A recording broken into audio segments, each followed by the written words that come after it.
You go to the little attendee box, and then next to your name, you can... Oh, raise your hand. Okay, so I see Ashley can hear us, Carmen can hear us. It sounds like our audio is being heard right now. So you can hear both Gina and I talking. Okay, that's great. If you're having trouble with the audio at this point, go ahead and send us a message in the chat, and we can make sure you have the dial-in number, or if you're having trouble with your computer joining via audio, you might have to dial in instead.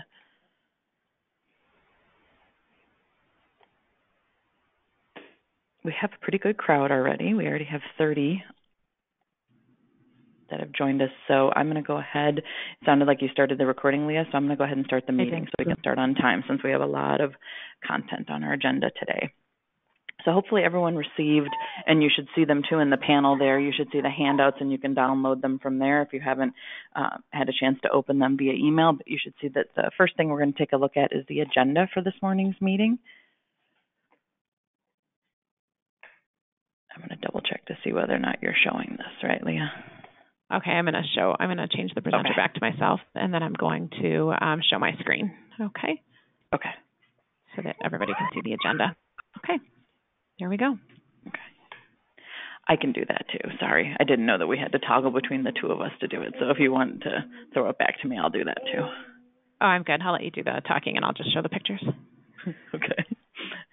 Thank you, everyone, for joining us this morning. This is Gina Capito. I'm one of the co-chairs of the Community Systems Development Subcommittee, which is a part of the Integration and Alignment Committee of the Early Learning Council.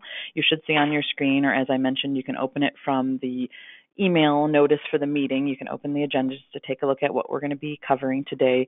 We are going to do a little bit of a change up to the order of the agenda in order to ensure that all of our speakers can participate and lead their section of the agenda and then get on to other things or meetings that they might have had that have them double booked this morning.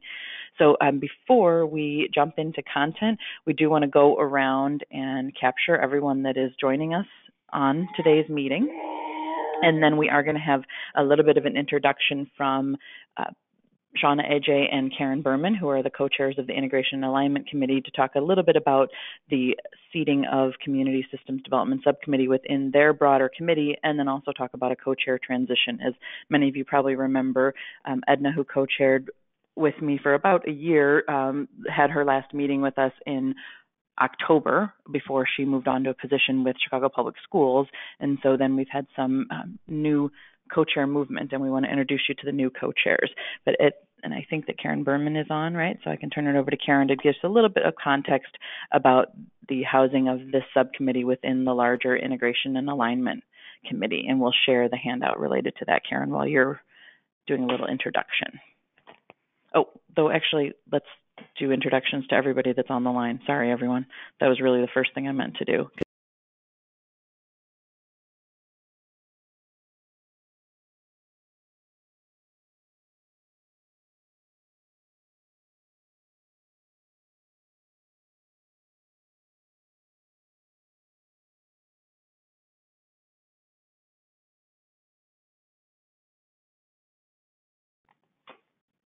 Hi, everyone. My apologies. I think I got muted somewhere in the middle of there. I don't know whether or not folks heard me.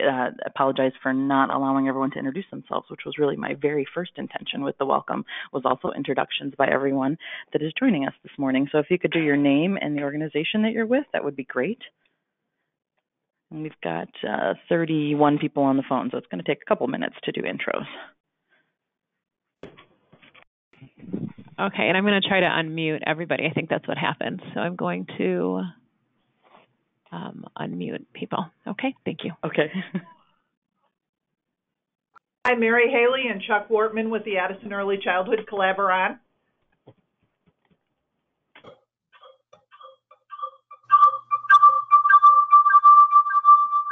After you've introduced yourself, maybe go ahead and hit your own mute button if you can, because we're getting a little bit of feedback. Elaine Dunzing with Prevent Child Abuse.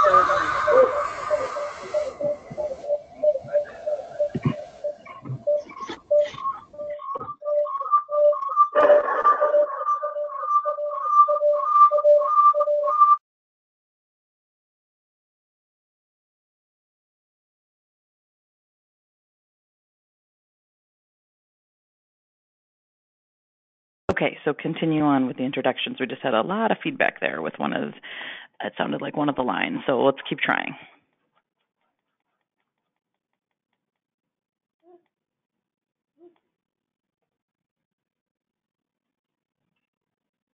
Fund. You did. Ashley Long with the Birth to Third Grade Continuity Project at the Center for the Study of Education Policy. Carolyn Newberry-Schwartz and Laura Crawford with the Collaboration for Early Childhood. Hi, Carolyn. Jackie Farber with Child Care Resource Service.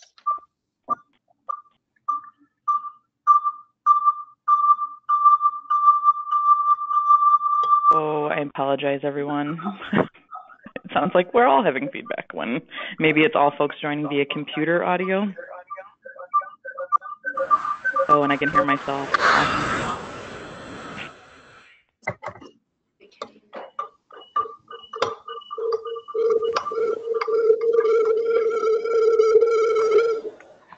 This is Lori Longville, Child Care Resource Referral, John A. Logan College and the Southern Illinois Coalition for Children and Families. This is Jacqueline Vasquez from Erickson Institute.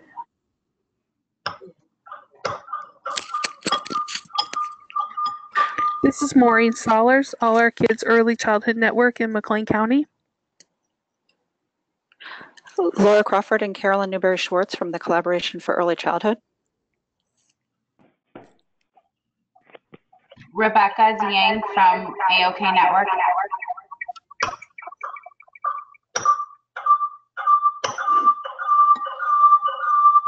Elliot Regenstein from the Data Research and Evaluation Committee.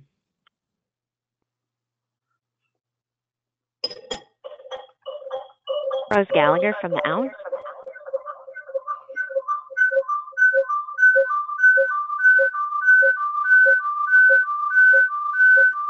So just soldier forward with the introductions. Goodness gracious. Yeah. This is Lisa Hood from Illinois State University. Hi, Lisa.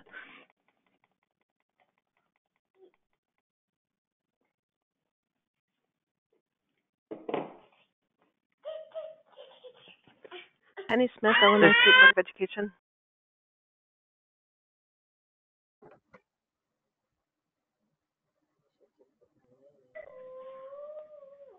Still a few that we haven't captured yet.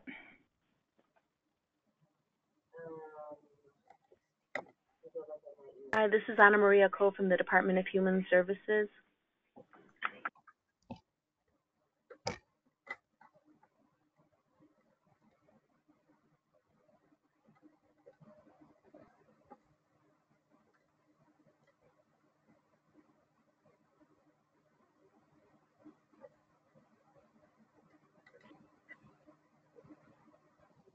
Others?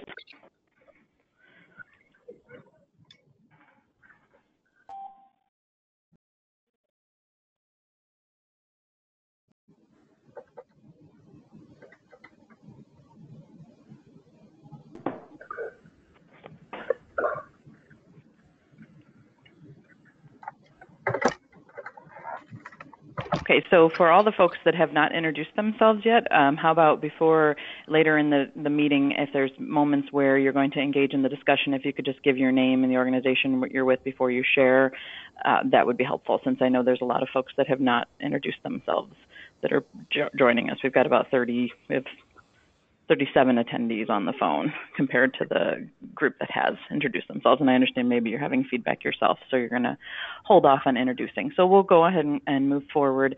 I see that Karen Berman has not quite been able to join us yet, so we're going to just shift around a little bit before I turn it over to her to do some of the introduction to this subcommittee as part of the larger committee. Part of what Karen was going to do in that was just to talk about some of the goals of the larger integration and alignment committee, in case folks were not familiar with how this subcommittee is housed within that larger committee of the council. This work, community systems development, has always been a work group or a subcommittee of another larger committee. It initially started with the infant toddler committee, and it was a joint group of the Infant Toddler Committee and the Home Visiting Task Force, actually, way back in the beginning when we were working on some of the coordinated systems for home visiting communities in particular. But obviously it was work that was important to lots of other stakeholders within communities as well. So we cut across 2 committees at that point. And so in the very beginning, when we first started it, because it was a work group and we weren't sure how long the work of the focus would stay part of what we were doing as a larger council, we really just had staffing and one co-chair, so there was really just a chair, not a co-chair, and then we evolved to having a co-chair approach as it became more of a standing subcommittee. And so before we move on to the next agenda item, I do want to acknowledge that now we are actually going to have a 3 co-chair approach to the work in order to kind of cover all of the stakeholders that are invested in community systems development work. And so we have Julia Zhu from the Governor's Office of Early Childhood Development, who is the Community Systems Development Policy Director, and that is a position that was previously filled by Joanna Sue, who co-chaired this subcommittee as well. And then we also have joining us as a co-chair is Leah Powell with Illinois Action for Children. And many of you know Leah and have worked with Leah over the years. And Leah's been part of the subcommittee as she led the Innovation Zone project across the state. So we're happy to have now 3 co-chairs working with the Community Systems Development Subcommittee. We don't currently have dedicated staffing, so at times you'll be getting emails from Leah or Julia or possibly myself, and we're also then working on the minutes and things. So if there's times where we follow up with you to make sure that we have information correct, it's because we're sharing some of those roles, as well as then working on building agendas and building content for the meeting in between meetings. So you'll be hearing from all 3 of us at turns based on which role we've taken and which aspect we're going to be facilitating in kind of a light staffing role that we're all sharing across us. So welcome to both Leah and Julia. We're happy to have 3 good minds working on community systems work, and more folks thinking about how we engage this subcommittee and really meaningfully advising this work at the state level, I think is a critical piece. I think that Karen Berman is actually having trouble signing in to the WebEx. So Leah, would you mind emailing Karen the call-in information so that she can just dial into the audio? She won't be on the thanks. Yes. And then I'll quickly, so while we wait for Karen to join the audio with us, I'll just quickly give an update on the next agenda item, which is related to the review of the minutes. So as subcommittees and the way the council is thinking about how the council functions and which are the bodies of the council that have authority for approval and voting, we're really going to move to more of just a review of the minutes going forward and making sure there's not any things that are missing from the content of the minutes, and then going ahead and saying that the minutes are, intact or complete as they're being presented. So there won't be as much of the formal approval, not following Robert's rules around that type of approach related to the subcommittee.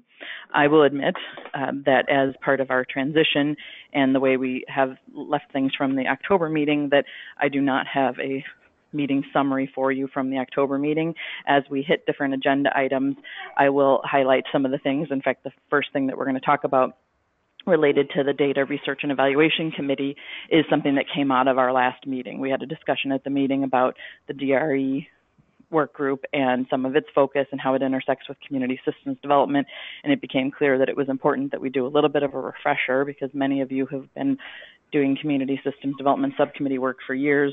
Recall that we have given input and we've done surveys around data, and we've thought about this on and off for many years now, but it was pretty clear that we needed a little bit of a refresher of where the DRE work is, and then to think about how some of the input that we've given in the past is, if it remains relevant, and if not, where are we in our work around thinking about data related to community systems and collaboration work. So the reason I introduced that item now is that Elliot Regenstein and Carmen is on as well, I believe, are going to give a little bit of an overview of where DRE is. Carmen Garcia is with us as well. And then Elliot does have to move on to another meeting. So we're just shifting lower in the agenda, and then we'll go back up to talking more about community systems development work plan overall, and we'll have Karen do her piece at that point once she's on with us.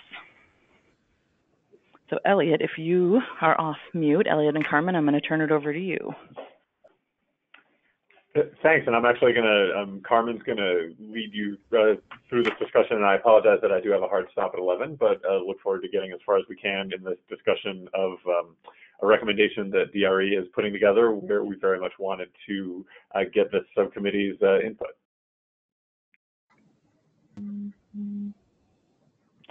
So, Carmen?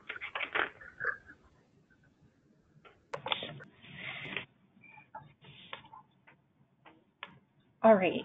Can folks hear me? This is Carmen Garcia. We can. Yes, we can hear you.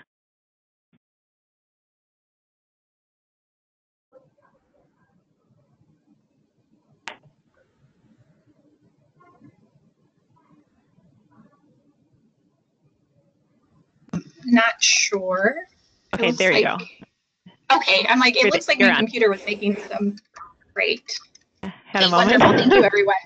So, as was mentioned, my name is Carmen Garcia. I work with the Onset Prevention Fund, and I staff the Data Research and Evaluation Subcommittee, of which Elliot Regenstein chairs. So I'll just quickly go into the background, talk about the recommendations a little bit, and then hopefully Elliot will have an opportunity to talk about the frame today. But he does, like as he mentioned, have a hard stop, so I'll try my best to go through some of this information quickly. Gina, I think, gave a pretty nice overview of some of the work that the Community Systems Development Group has done. And really, the DRE is charged to support data needs of both publicly funded early childhood programs and also assist stakeholders with projects and provide broader recommendations that would help define and address any kind of needs. So the DRE has recognized that communities and community-based collaborations are actively seeking and trying to make data-informed decisions to better serve children in the communities. And the DRE has done some work to support that arena. And this discussion really started in March of last year when Illinois Action for Children presented a memo based on the lessons learned and challenges that were being faced by innovation zones. And it was really related to data. After a few discussions with the DRE, the group agreed that a toolkit should be created to provide overall guidance to both state agencies, but also local communities. And you did receive a copy of the recommendations prior to this webinar. So overall, the DRE agreed that the toolkit should consider a few basic elements, namely data sharing and making sure that it is in line with state requirements, and that the guidance should really be clear on all levels of data sharing. So this would include both what state and local agencies are allowed to share with communities. But also we realize that local choice is important, and this should really be supported through community capacity and infrastructure, and consider local conditions. So that's just kind of an overview of how we got here. And I'll turn it over to Elliot to talk a little bit about the frame of today's discussion.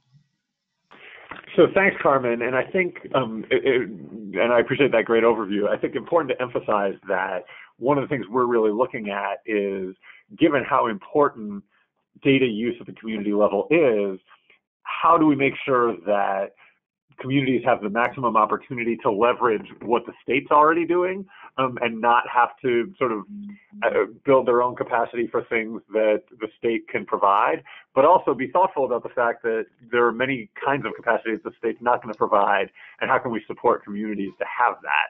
So I think what we are most interested in, and again, it's important to emphasize that these recommendations are meant to instigate a process, which I think we'd love to do in collaboration with this subcommittee on an ongoing basis. So by no means is today's conversation meant to be an end, it's meant to be a beginning, but that what we really want to get from this subcommittee is a sense of, does it feel like we're barking up the right tree? Is there anything in the recommendation that doesn't ring true or that you would suggest a change? Our goal is to bring this recommendation to the executive committee and get their sign off on it. And that after that, our hope is that, excuse me, some combination of, well, it's something that we can talk to funders about and see if, how we might go about getting the capacity to actually execute on some of this work.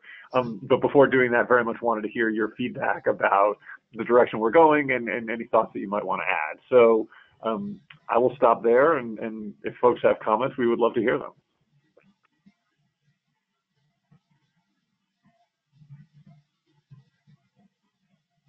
And Elliot, this is Leah. I'm curious to know if it's helpful for me to pull up on the screen the toolkit. So I'm just showing that to folks right now just so that they know that they're looking at the right file. Okay? Yes. And I would add, by the way, that while we definitely wanted to have this opportunity to discuss so that people can bounce ideas off each other, if, after the meeting, people have other thoughts that they want to send our way, we're certainly game to hear them that way too. But again, wanted to have sort of some group opportunity to weigh in on it.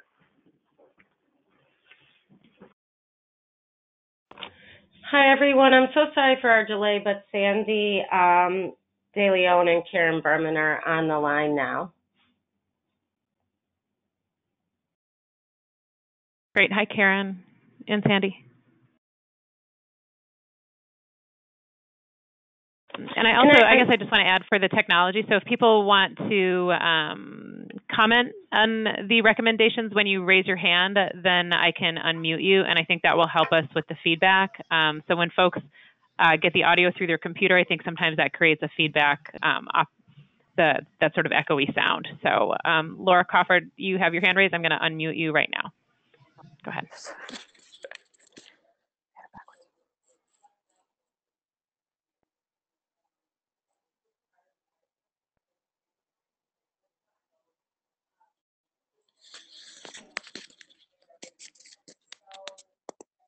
So Laura and Carolyn, if you guys wanted to share something related to the data, you should be live now.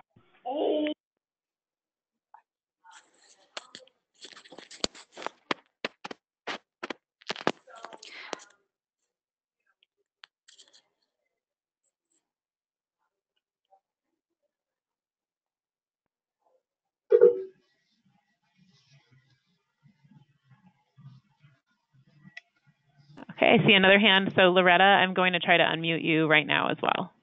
So you should be connected to audio and you should be able to speak.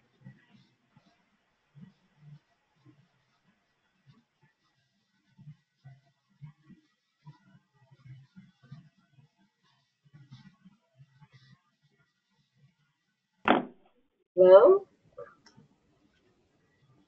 Hello? Hi, we can hear you. Go ahead. Actually, on, and I wanted folks to know that I was on, and I haven't told, so hopefully you can hear me properly. But really, no, I was really trying to figure out how to work the system as I'm sitting. So I didn't have a question at this minute. Great, thanks. I see, Carolyn, you had your hand up, so I'm going to unmute you on your end. Yeah, I think, I've looked at this a couple of times, and I know that Bob Girk has participated at the community level, the DRE meetings, in terms of some of the work that he's doing with us, in terms of building a community database that cuts across multiple sectors, but using both local data and state data. And I think there's a lot in here in terms of just the couple pages that you've sent to us that are a good start. I'm very curious about what levers we're going to be able to press, or how we're going to identify those in terms of getting state data to be responsive to community needs, so that we can really advance our work and all of those kinds of things. So I think that my questions and some of the insights that we've gained would come further in as the project gets developed, or as we look at really putting forth a proposal for funding. But I think that the overview that you've provided certainly hits on many of the things that we've had to address over the past 5 years, and that would be really, really helpful to communities as we work on strengthening our systems and using data to inform the work. Well, thanks, Carolyn. And we did have Bob Gerga involved, and Bob Spatz has been very involved in this as well. Yeah. I would say that we've also had the staff from the Illinois Longitudinal Data System Governing Board involved, who I think are really interested to dig further in about what exactly can ILDS do to support this work. And again, we don't know that. That's what we're looking to find out, but that I think everybody shares your curiosity about how exactly to build that out. Yeah, okay.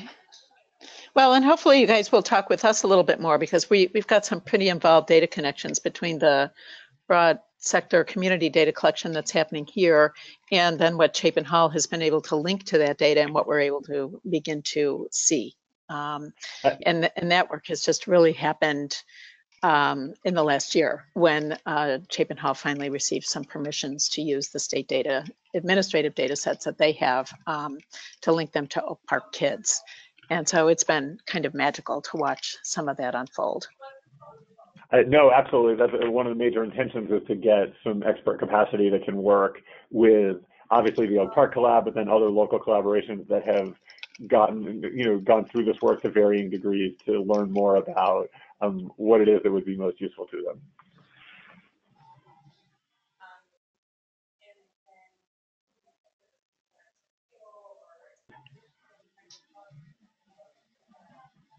Elliot and Carmen, because I realize, Elliot, you're close against your hard stop. That piece that's right there at the top of the screen about that kind of the guidance, do you have any thoughts on what benefit or usage you might have for the subcommittee to support that guidance as you're drafting it? How that process might occur? Yeah, I mean, I think that what we're thinking that we're going to need some expert capacity that's funded to really develop some of these materials, but that we would definitely want whoever that is to work both with our subcommittee and with the subcommittee, and that whatever materials are developed would be the kind of things that we would want to bring, possibly at different stages. Again, we don't have a scope of work yet, but that we would want to get people from both groups involved in developing materials, and then bring stuff to both groups to review drafts of.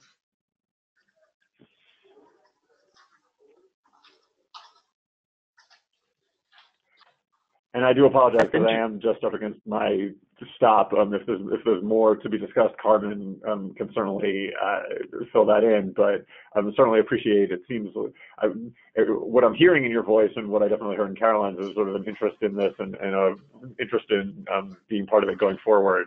And so, in the hopes that I'm not extrapolating too much, I appreciate that, and certainly would look forward to working with you on this on an ongoing basis.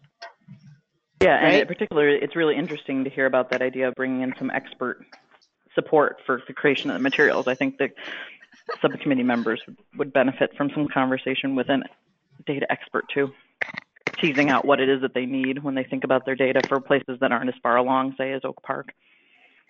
Mm-hmm. Yep, but we'll be glad to share our learning, believe me. So. Great. Excellent, Carolyn. We might take you up on giving a presentation. So thank you, Elliot. All right, take care. Bye. Julia raised a question before we see if there's other questions from the group, and I think it's an important one. So if during the conversation, if you're not able to share right now, or if you're concerned about feedback possibly from if you were to unmute yourself and talk, if you have additional thoughts or things, why don't you share those up to us as co-chairs of the subcommittee, and then we can integrate if there's things that are in common and share those then with Elliot and Carmen as they continue the work. So if you have more thoughts, questions, concerns, and things that you're not able to raise during our discussion, don't hesitate to follow up with us via email, particularly for this data issue. Doesn't mean we'd have to stop talking about it right now, but I just wanted to let you know that there is, and then that way we can think a little bit of some synthesizing of what we get across the subcommittee.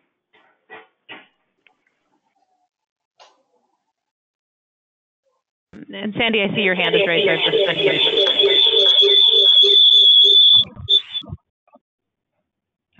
Hello? Sorry, this is... Maybe I can't. Can you hear me? Yes, and it's a little echoey, but it's better now. Okay, we'll do it later. Thanks.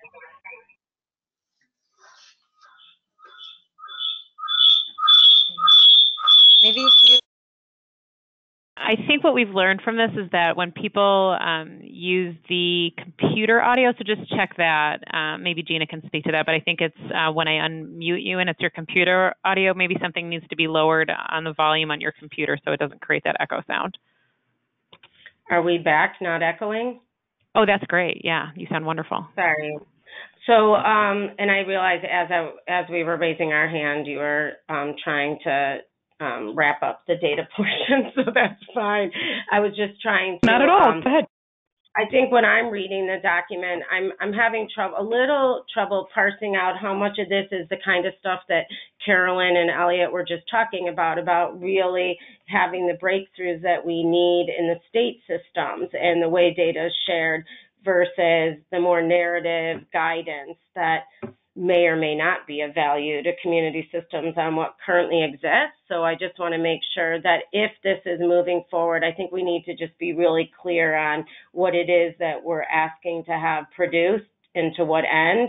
But I also just want to suggest for further conversation that I've been able to hear about Oak Park's work at a variety of tables and in this committee already at various times, and I'm wondering if we don't want to think seriously about that work as being the expert engagement from both the data and the community systems perspective. And so maybe in this document, we might want to be more concrete about that so that we can move from more of a presentation mode and wow, look what's been done to an actual deep dive into how do we, use what's been done there to translate to our state system, in which case they may actually, be the contractor for something like that. And Karen, it's something you and I have talked about, and when we talked with Elliot and Carmen initially, this came up, and I do want to represent it on behalf of the full subcommittee. Since the subcommittee has done work around this issue, has put forward some areas of lists of data that they'd like to have access to. I think your point about whether, what's the guidance covering? Is it about what exists and how you can use it, which is a different type of support or resource in some communities with their collaboration, or beyond that, what exists and how do you make use of it? They're more thinking about what doesn't exist and what's kind of critical to demonstrating the impact of systemic change at the community level. And I think there is, and Leah, if you wouldn't mind moving to the accomplishments document, the other handout, share your screen with that. There's a bullet there that has some of the data pieces that had been populated up through conversations across the subcommittee over the last probably about 2 years was some of the more recent conversations. One more, the one with the bullets on it. Just as a reminder for folks, I wanted to share it because I think that does speak a little bit more. No, that's the goal. Oh, sorry. Actually, yeah. It does speak to what Karen's trying to raise, is that are we hitting the right note or both, or the multiple notes that are needed? Because I think there are different levels of the data issue. Naturally, it's very complex, but that just that more basic issue of helping communities have the capacity to do what they can with the data that already exists is obviously one piece, but there's the deeper data conversation that we've had is around all the data that's not available or isn't able to be accessed by community systems leaders in their communities because they're not a grantee of the different funding sources. Things like some of those barriers are more of the systemic barriers I think that we want to think about at the subcommittee level and how to brainstorm bringing up to the council or to the committee around what do we do about it. Okay, so there it is. There it is. Yeah, sorry. That's okay. Only a few attachments, right? So the data bullet that I'm thinking about is, it's probably a couple places, but it's that one that starts with conducted an online survey to identify, scroll down just a little. Right here. Identify specific, data needs. And then you see kind of some of what was interesting as I was putting together this document that last sentence, the subgroup recommended that all statewide data alignment should work to break out data by those elements, but then there was also that work around developing data-driven goals and measuring progress towards those shared outcomes. That does speak to, there's oftentimes measurement and sharing goals that subcommittees, that collaborations are working on that are not things that they can easily access the data on if they do set those data-driven goals. So how do we ensure that that aspect of data is integrated into the recommendation? I think it's something that we need to think a little bit about. And this isn't the only, this is just a bullet of summarizing some of the work that this subcommittee had done around data. I know that Sandy and Carmen and I talked about accessing more full summaries of the conversations that were had in order to make sure that the DRE has access to those, and is thinking about how those, if they have been integrated, how they've been integrated, and if not, possibly it's not the right place, or we have to think about how they'd be integrated.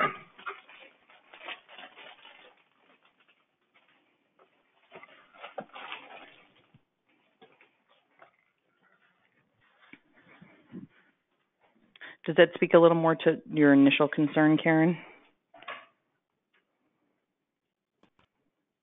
Yeah, I mean, that's what we had all talked about across the committees, I think, just to make sure that we're raising up the work that community systems did. So I don't know if it helps to look at the actual survey results from back then and just make sure that the new iteration of this document reflects the specific data elements that community systems want. And honestly, I think it's really imperative for the members of this subcommittee to relook at that, because maybe, you know, the needs have changed, right? But if we're going to really do this work and we're going to engage expertise in doing it, we want to make sure that it's truly responsive to what community systems are needing. And maybe the potential, not just the needs may still be there, but it's possible that some communities that have gone further in some of their local data work might have developed some strategies that can be shared. So it's not so much about a systemic change or a data toolkit having to address it as it is about the peer-to-peer sharing. Like Carolyn said, that there's a lot they've learned that could possibly be shared. And we might have just in 2 to 3 years have covered some of those hurdles in a different way. I think you're right that probably it does need to be a little bit of a look at what was raised and determine how applicable they still are before we just send it to the DRE.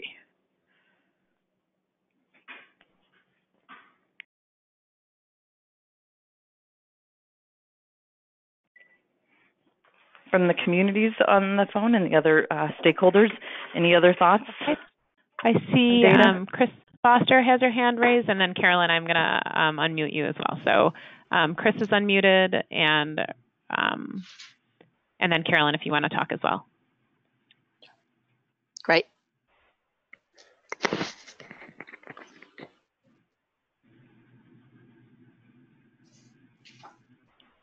So again, for folks on the phone, if you raise your hand, then I can unmute you. So I'm not hearing Chris. Am I live? Do you hear me? I hear you. Okay. I just wanted to respond to Gina's comment. We're happy to share some of the strategies that we have, but I think we can't lose sight of the fact that there really are systems issues, not only across communities, but between communities and states and across the state in terms of making data usable and actionable and available for communities. So I think that there are some of these larger questions, and it's important to share what we've learned with each other, and because there's always ways of thinking about things and doing things that we can all learn from each other about. But I think that there really are some systemic levers that will help to advance everybody's work across the state as well as within communities, and that's a role that community systems can play, especially those who've been doing some of this work in the data arena. So I don't want to lose that there is this need for stronger action in that area, and sharing of experiences so far is valuable, but I don't think it's going to solve all of the problems. Not that you were suggesting that, Gina, but I just don't want us to get comfortable with that. I think we need to keep pressing to get the state and funders to address some of these issues for us.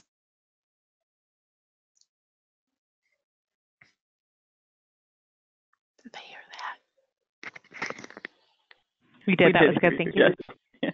And that is helpful. And I think it echoes what Elliot said before he signed off, that it does sound like we have interest in continuing the dialogue and investing some of our subcommittee energy in this issue area. And maybe we take the approach like we did a couple of years ago, where it was a small group that did some of the thinking about how are we engaging the subcommittee, what are the issue areas. In that particular instance, a small group like crafted the online survey, right, instead of the whole group doing it. And so maybe the work of this small group would look different than that, because it's not at that point of necessarily just asking the question of what do you need, but it's doing more of that analysis and thinking about the systemic issues versus the local to local, can't always be transferred type of learning and issues. And I think that's an important point, Carolyn. But it does echo that there's conversation to be had, and I think there's probably folks out there that are not as far along that probably realize that it's something they need to be thinking about, so they're going to remain quiet at this point because they maybe don't know what they kind of can offer, but that's where we have to think about how do we pull that out of our subcommittee members, because that voice is really important to the work.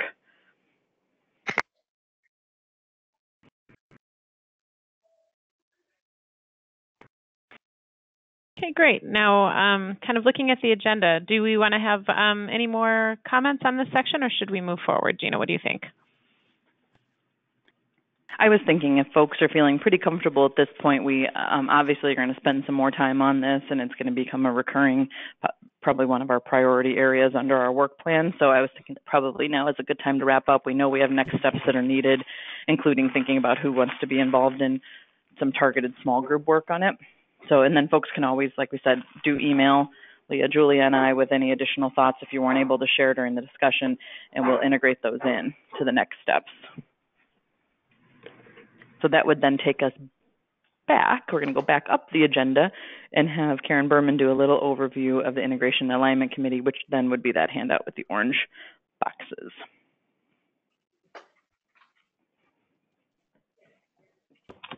If someone can, thank you. It's up on the board. I appreciate that. Oh, it's very tiny. Okay, I'm going to keep this brief because I know... It is a handout too, Karen, so folks can open their handout if it's too small on the screen. I know it's a very full agenda, but I think we felt like, particularly with the transition and leadership and whatnot of the committee and the work that had been done over the last couple of years in the Early Learning Council to somewhat restructure, that it might be a good idea to take a step back, which should have been at the beginning of the meeting, I apologize, and kind of house the work of the subcommittee within the broader Integration and Alignment Committee. So I'm not going to read through this whole handout. I'm happy to answer questions if people have them, but basically, you know, there's only 4 major committees under the council at this point. It's the Integration and Alignment, Access, Program, Quality, and Home Visiting Task Force. So we're one of those committees, and the Data Research and Evaluation got bucketed under Integration and Alignment Committee now. And so we just wanted to provide you the framework for the charge of our committee, which is extremely broad and allows us to be responsive and also proactive about the major Integration and Alignment Committee issues that we're seeing in the state. But we have identified priorities for action, at least for the current year, for our work. And those are the bullets that you see in the second kind of narrative box. And so I don't know if folks are aware that we have been pretty intensively involved for the last couple of years in informing the block grant recompetition. That work's going to continue at a fairly rapid pace. And we're going to be doing that through some ad hoc committees for which these members are invited and welcomed. And honestly, the perspective of community systems in that work is pretty critical as we examine what we've learned from both the fiscal year 18 and 19 recompetition in terms of, you know, where the dollars went and if communities had trouble accessing funds who we know needed them, why was that? That's the kind of stuff we're going to be analyzing over the next 6 months. So please, if you're able and have capacity to participate in that, we would welcome that. And then you can see, I'm not really sure how much to run through of all this, but I think people are pretty well steeped in what data research and evaluation does because they've been partnering so much with our subcommittee. But we also have a health subcommittee that's very much focused now on how to engage the health community in promoting and supporting enrollment in early childhood programs. And the work of this subcommittee has also been elevated there as well, because as we launched that work, we were able to highlight some of the really innovative partnerships that Community Collabs have built with health providers.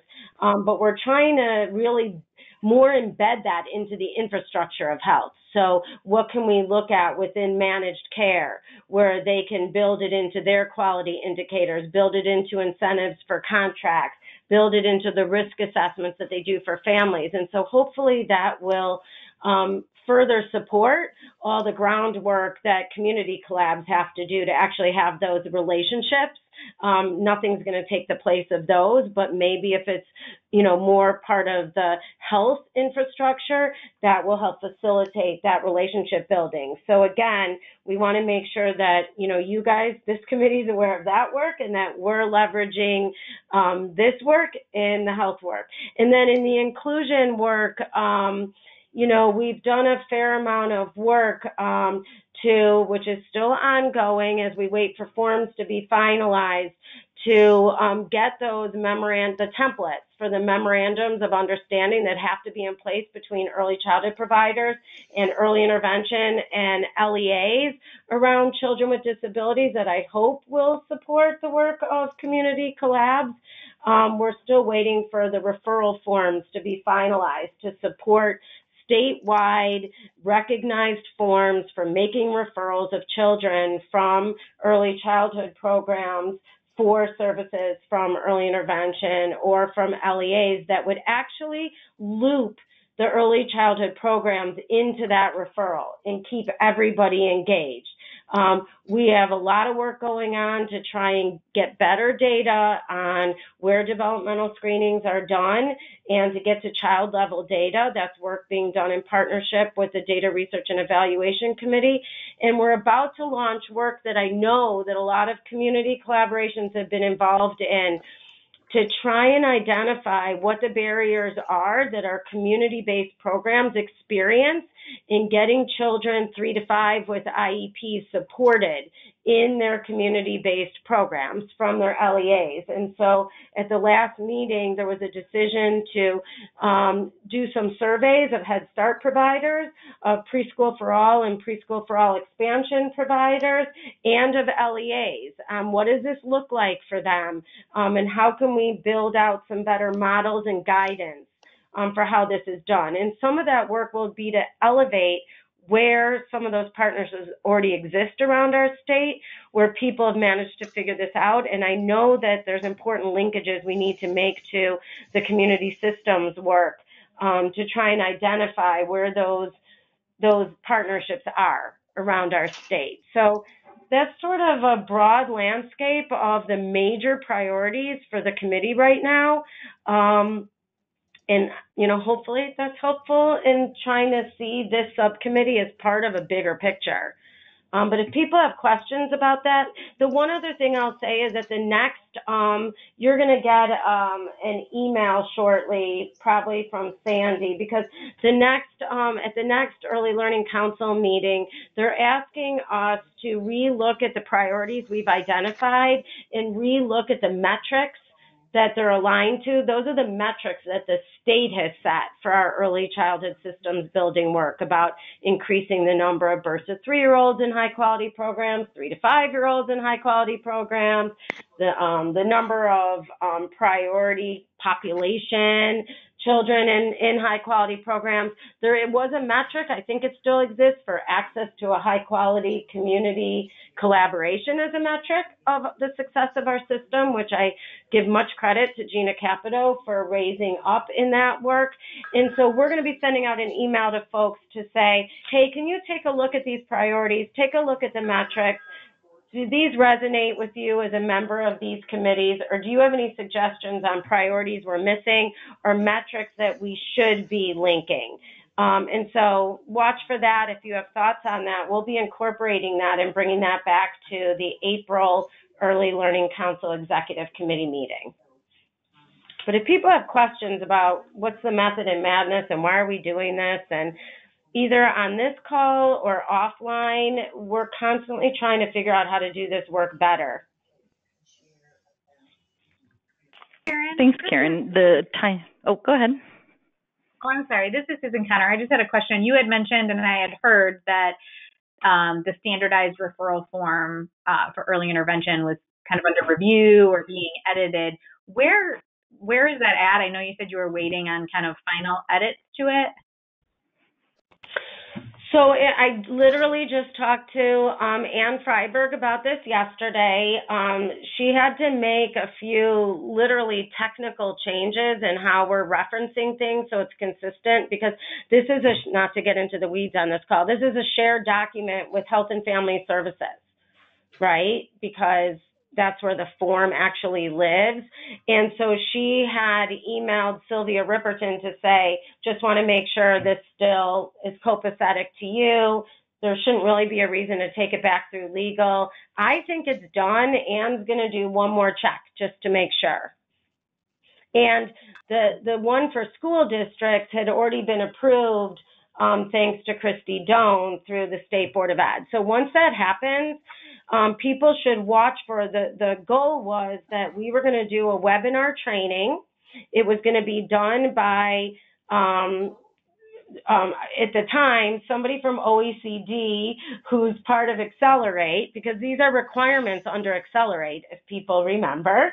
And then also have the bureau chief from EI, leadership from the State Board of Ed, Early Childhood Special Education, to explain what these MOUs are about, what the guidance is, how to use the referral forms, and how these are really engagement tools in ways to build relationships. They're not just documents to live on a shelf.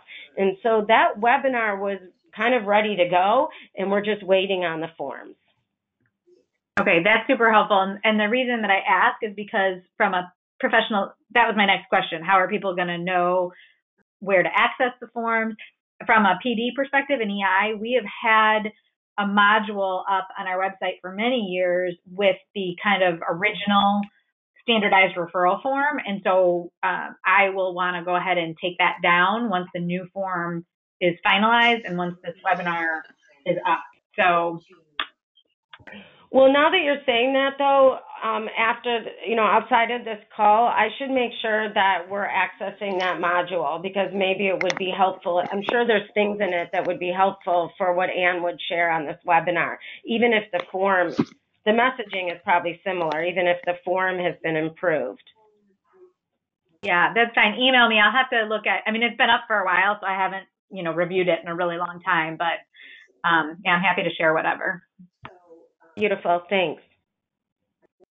So thanks, Karen, that you mentioned a little bit ago you weren't sure if it was helpful, but I do think it is helpful. It's a good point in time for the Community Systems Development Subcommittee to think about the broader Integration and Alignment Committee that we are part of, because, and I'm going to give a little bit of history to get us, we put a few things kind of on hiatus, and now we're going to get actively back involved in those with Julia and her role at the office and Leah as co-chair along with the two of us. So it's time for us as a subcommittee to get back on some of our work around our work plan and prioritizing the activities that we're going to be carrying out. And so I want to give a little bit of history of that. So we're going back up the agenda. So thank you all for bearing with us in this virtual meeting of hopping around the agenda to accommodate schedules and cover the material in a way that makes sense.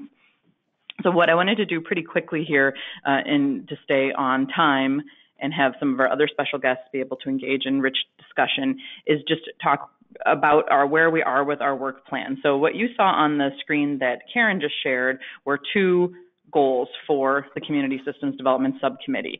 And those were refined in about the middle of last year. We had taken and thanks, Leah, these are the two goals with a handful of the projects that live underneath each goal there as examples of what the work is underneath the goals. And we'd spent a fair amount of time, and many of you were actively involved in filling out the SurveyMonkey, participating in the discussions during our meetings. So we really appreciate getting us to the place of saying, how do we ensure that we're staying relevant to the work for the communities in Illinois that things that we've accomplished or that the context of how the state systems are operating is different now. Some of those things need to be rolled off or just further refined. So one of the major refinements that we made is we went from 3 goals down to 2 because there was a fair amount of overlap. You can see in looking at even the 2 goals that there is still a little bit of overlap and we have to think about where work belongs. But it did seem that we all agreed at that time, and we have been working under these 2 goals now for about 6 or 7 months, that there were 2 big goals that guide the work that this subcommittee does. What we did put a hold on at the time was the work of prioritizing specific activities or strategies related to our work. And we did that because of the fact that the office was in the process of having a transition in the Community Systems Development Policy Director, and we also knew that there was an RFP out for Community Systems Development Technical Assistance and Supports, and so we knew there were several things that could change the context of what it should be the priority of our group. So we didn't want to go through the exercise of prioritizing our activities or even adding new strategies or activities without having that additional context kind of in place. And so we have some of those things, and we're going to talk about particularly the TA supports to community collabs here in a little bit to get an update on that. So we're at a point where now we can think about some of the work. And so our data conversation is a perfect example of something that sounds like it's important to local communities. We've heard about it for several years. There's several contextual things coming together across other subcommittees and state systems that really make it that maybe should be one of our priority areas that we put some energy into right now. So what we're going to do and prepare for the next meeting is pull together some of the other projects, whether they're fully wrapped up, those are going to be peeled off unless there's a second stage or a next iteration of work related to something that we are working on, or other ones where we're kind of halfway in the work, decide where those should go in our priority, and then we'll bring that and talk about that as a subcommittee at our next meeting, as well as sending you the materials in advance. The other thing that I wanted to share, and if this is really just more informational, many of you, again, have been around with the subcommittee for the about 10 years that it's been in existence, but I did a quick snapshot bullet list, a one-pager, and Leah had shared it a couple minutes ago related to the data bullet to highlight some of the work that this subcommittee has done. And that was more just to give examples of how we've thought about systemic type issues on behalf of community systems development and local collaborations, and what that's ended up looking like that the subcommittee role was. It's nice to look back and think about all the things that we've worked on, of course, but it also is helpful to think about how does a subcommittee that functions as part of an early learning council in a state like Illinois, what is the role and how does it move on certain actions? You'll notice in looking at those accomplishments, if you have time to take a look at them, you see that there's a lot of times where it's references partnership, working with Action when they were implementing Partner Plan Act, working closely with the Governor's Office of Early Childhood Development and the Policy Director for Community Systems. So there's really very little that this subcommittee is ever going to do in isolation, but we are trying to make sure we're consistently and constantly raising up the voice of the local communities and really thinking about what are some of the systemic solutions when we hear that voice and we hear what the communities are faced with or what the strategies that they've come up with to solve some of their issues and how that state level change plays into it. That's kind of the push and pull between the state and local that this subcommittee in particular brings to the table. And you do see there at the bottom in italics, you see that all of our activities were always organized under some sort of a work plan with a set of priorities. We have those 2 goals, and so our next big activity is to put some of the strategies and activities into more of a priority order, because we know we can't do it all at once, and we have to think about what makes sense to do first. Sometimes there's things that are natural, have to come before another, and then sometimes there's things that the timing, like the data work, it means that we should push that to a priority in order to meet with other agendas. So I just wanted to give a little overview of that. The other thing that we did, and so you're going to hear more from us, and we continue to do this going forward, is we asked you all about participation. How do we ensure robust participation? How do we make the best use of people's times? How do we be respectful of individuals' times? And one of the things that had bubbled up was this idea of alternating in-person and virtual meetings. So this is our virtual meeting. Our next meeting will be offered with a physical space, as well as, of course, there's always a call-in, always a virtual option. We do encourage, especially given the different topics, if folks can make it in person, because we know at times our discussion can be a little more robust when we're together physically in the same space. So that's something to think about, but we do try to alternate between. We also talked about how can we more have members participating in the building of the agenda, over the course of the last several years, and I'm going to transition it to Julia here to introduce the next phase of this work. We had been actively thinking about big systemic issues that communities are grappling with, and then highlighting or having a particular community come to the meeting and talk about something that they had done around an issue or something that they were struggling with around that particular issue, and we kind of framed it underneath the big systemic issue. And you might remember one meeting we did, health was the focus, and working with health partners, and how do you make strides working with the health system as part of your overall birth to 5 system in your local community and your collaborative efforts. And so the whole conversation focused around that. And so while we're hearing some from a given local collaborative that's maybe being highlighted because of some of the strides they've made or some of the examples of lessons learned, we then are also talking about at that bigger, what does this tell us about our needs for systemic change at the state level? Where should we be pushing some policy if we can? What should we be thinking about? So we want to always be thinking about that conversation from that lens. So we did want to come back to that because we didn't do that at our last 2 meetings. So in 2017, I think we only did it maybe at 1 meeting. And so we wanted to come back to that approach, and Julie has been working closely with the collaboration in Addison to have them be our highlighted collab.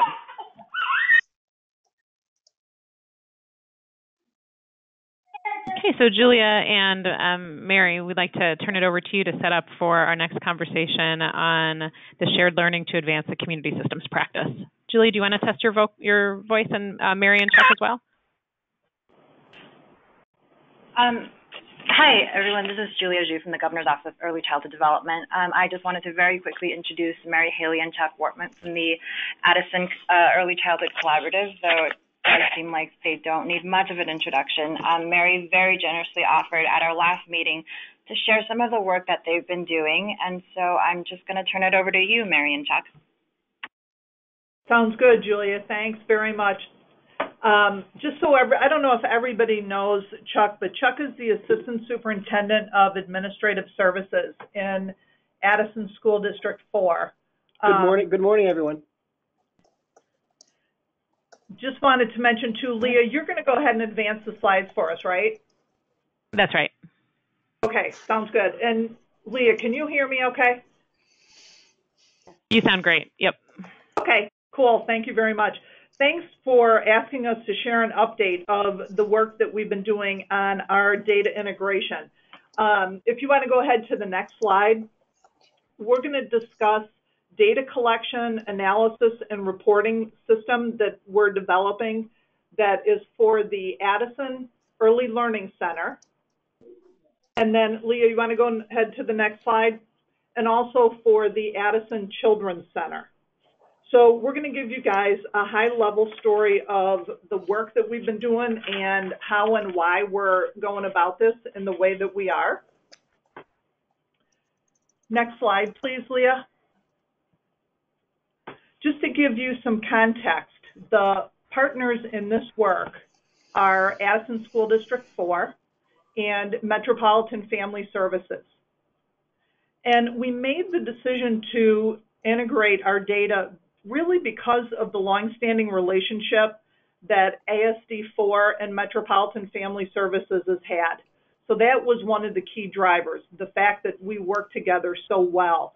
In addition to, we know that it's best practice to be using data to be making decisions, and then also because all of the kids that are a part of these programs collectively become students of the Addison School District. So it behooves us for a lot of reasons to start tracking them as early as possible. And then just a little bit of kind of a longer range frame of reference for you. We'll talk through what we've done to get to this point, and then in terms of some next steps, we're looking at a longer range implementation process and how we're going to analyze and use the data for decision making. And then hopefully at some point we'll be able to also include the Addison Park District preschool program in our data integration. And one thing I want to point out too, we are in the very early stages of figuring out this data integration, so it's very much a work in progress. Leah, go ahead and go to the next slide if you would, please. So just a little bit more about the programs that are included. Early Head Start and Head Start are the two programs that are operated at the Addison Children's Center, and that's operated by Metropolitan Family Services. And then at the Early Learning Center is Preschool for All, Preschool Expansion, Early Childhood, and Early Childhood Intensive Intervention. And you can see the number of students that are in each of the programs. And then something that's really important to Chuck and me and to the rest of the steering committee in the collaborative is that the principal of the Early Learning Center and the site director at the Addison Children's Center are both part of the data committee, and they are really driving much of the work that we're doing. So just keep that thought in mind as we talk through the rest of the highlights that we're going to go through. So Leah, if you want to go ahead and advance. All right, so I'm going to pop in at this point too, and also to just to reiterate what Mary was saying about having the site director and the principal together. We have talked about this for many years, and of course it is best practice to have them at the table. But we actually are really not forcing the issue, but we're really saying we need you here. So, and they both have come with, almost with open arms and saying, yes, we need to get together to work together. So we've been very impressed and very appreciative of their efforts and their enthusiasm around sharing data. So if you go on with this alignment considerations, we really wanted to take a look at what kind of systems that both entities were using, and thankfully that we were using Teaching Strategies Gold, which is a common data collection device for a lot of our preschool programs. So then our next steps was to actually take a look at what type of data we should be looking at. So if you take a look at some of the varied approaches that we have, I know that Head Start uses and tracks all of the objectives in Teaching Strategies Gold, and the ASD4 Building Leadership Team kind of condenses a lot of the goals and the objectives, and we don't often report on all the objectives, but we really pinpoint some of the important ones that we feel are all geared toward kindergarten readiness. We understand that all the objectives are geared toward kindergarten readiness, but we really want to focus on some really key areas. So the focus, if you go on to the next one, if you don't mind, then our next step after we did get together and we took a look at the Teaching Strategies Gold, and then we determined which objectives we were going to share with each other. We have done that for this year's students.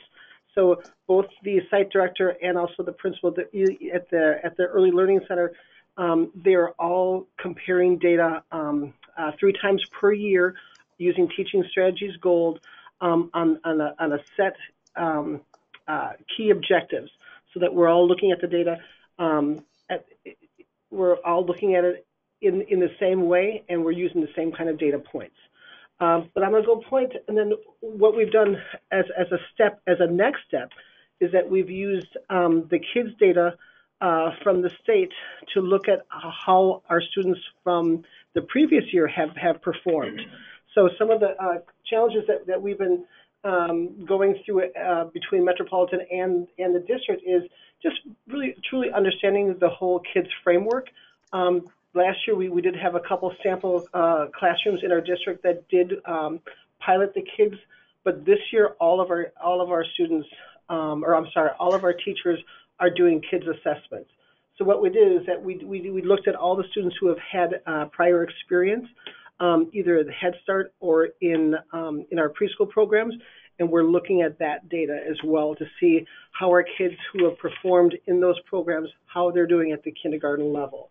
So one of our things that we're trying to determine is, because kids is so new and we're still trying to interpret it, and the areas are very broad in kids, that we're kind of using both the Teaching Strategies Gold data and also the kids data to really take a look at our kids and how they're coming out in kindergarten. So we found a lot of our students are in the building middle level for a lot of our kindergarten students for this year.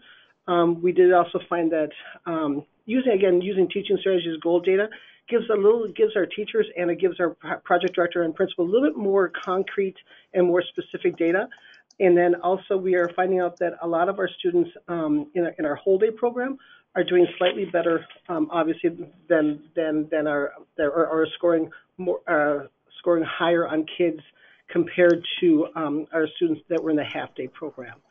So we are thrilled to be able to integrate both teaching strategies gold and also kids data to really see how our students are doing in regards to kindergarten readiness. If you go to the next slide. So again, the impact is really, we're using the teaching strategies gold in a collaborative fashion between the two agencies and also the kids data to really kind of inform or help us focus on some objectives in which it's really driving our instruction. And then also we're trying to compare the teaching strategies gold data with our kids data. And then also our ultimate goal is to really improve our students' readiness for kindergarten. So we're very thrilled to be able to sit down with both entities, and as Mary had alluded to or had said, is that we want to try to expand it to not just Metropolitan and Addison School District 4, but also to go to the preschool at the park districts as well. So we have reached out to them, and so we're looking forward to having some relationships with them.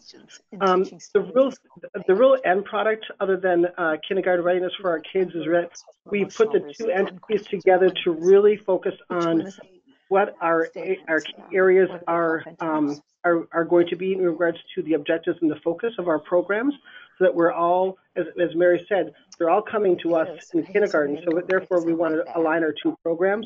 But it also helps with helping our teachers with instructional strategies and also opportunities for professional development as well. So we're in the preliminary stages about how to incorporate our Head Start into our Addison School District 4 professional development and vice versa as well. So we're kind of sharing resources, all with the common benefit of helping our students. Thanks, Chuck. And Leah, if you want to go to the next slide, please. A few more impacts that have happened that we're pretty excited about. One big picture one is just the outcome that we've got these two entities working together and talking regularly and working together on continuous improvement. So that has just naturally flowed from the work that we're doing, and it's becoming routine, which has been very cool to see. Another couple of things that has resulted from this, Metropolitan Family Services uses data dialogue questions for their staff to help with the analysis of data and making meaning of the data and, deciding how the data is going to be used going forward and what decisions. So the Addison School District 4 staff has also started to use those same dialogue questions. And that wasn't something that Chuck and I led or tried to have happen. That just naturally evolved through the conversation when that came out. And then the principal at the Early Learning Center made the invitation to the Metropolitan Family Services site director to have her staff join the school district's regular professional development meetings. So on a regular basis, all staff from these programs are joining together for professional development, which is great, not only for their professional development, obviously, but just for the ongoing and informal learning that they're going to have happen with each other and for the relationship building that they're doing. So it's really becoming one strong and cohesive group, which has been good to see. And then, Leah, if you want to go to the next slide, please.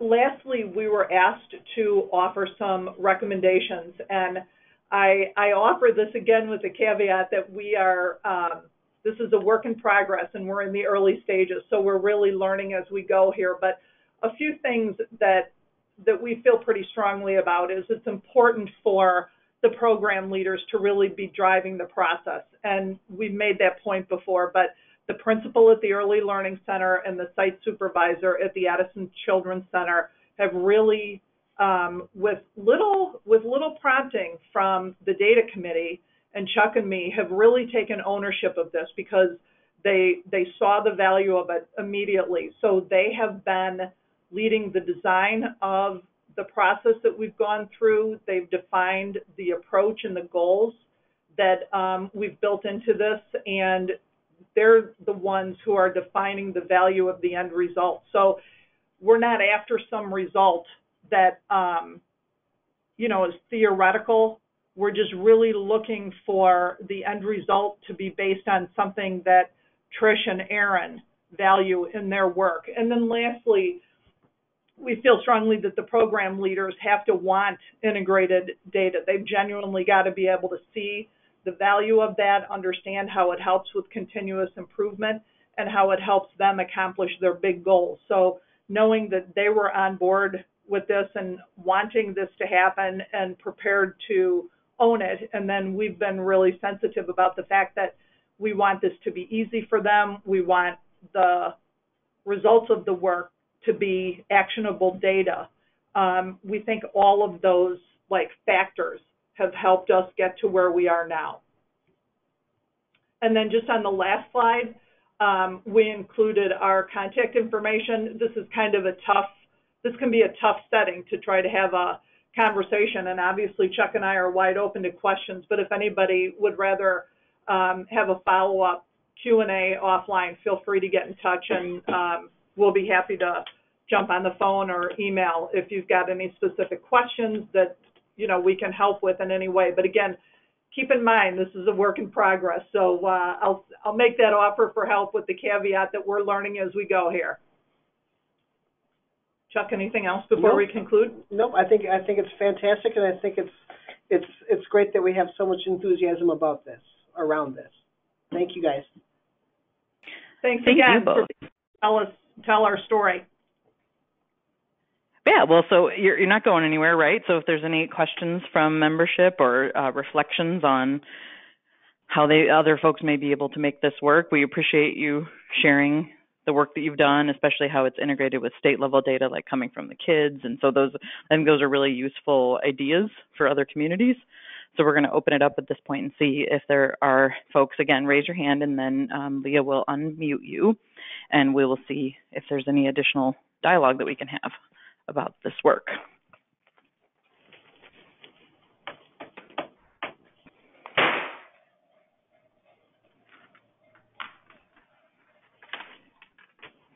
Okay, I see Trish has her hand raised, and I've just unmuted you. Oh, thanks, Leah. So I'm just curious, will you be expanding to collect data for your child care centers who are participating through Accelerate and have maybe reached the silver or gold? Trish, if I can jump on there, I wouldn't see why we would not. I mean, again, not even just the child care centers, but some of the family care centers too that we have out here in Addison as well. So, I mean, things that come to mind. I mean, we have over, I think we have between 10 and 15 family child centers, and in addition to some centers such as kinder care, for example. So yeah, we would not be opposed to that. We have a relationship with the Park District right now in regards to having them be part of the whole Addison Collaborative. So that was our next step. That was a logical next step for us because of their involvement with the collaborative and their enthusiasm around this. It's just a matter of just formalizing everything in regards to getting them on board with this as well. Great. Thanks, Chuck. You're welcome. Okay, I'm going to unmute Carolyn.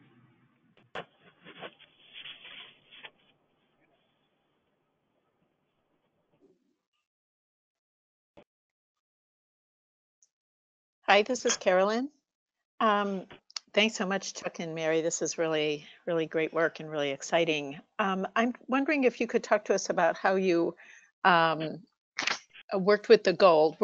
Did you identify specific objectives or dimensions that you were looking at so that you weren't looking at the full array, in terms of your data analysis and data sorting, or did you use the complete set of benchmarks, dimensions, and all of those things that are part of GOLD?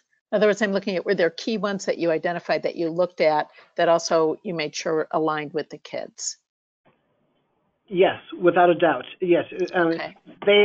Our project director and the principal got together and shared with each other what objectives and points that they wanted to that they were currently addressing, and then they kind of worked. Since Head Start does all the objectives and the ELC does many but not all, they did have that little back and forth dialogue about trying to finalize what they all were going to be looking at together, so that they're going to be able to record data with teaching strategies goals, and then ultimately align that with the kids' assessment next year when those students go off into kindergarten. Right. Okay. Great. Thanks. Another one nice thing. I mean, I know that in regards to the kids' assessment, our teachers are going to be doing assessments twice a year for the kids. So this is going to be really interesting data to see how our students do at the start of their kindergarten year, and then also at the completion of their kindergarten year. I think you'll have we're very excited to see what kind of data is going to come out of that. Yeah. That's great.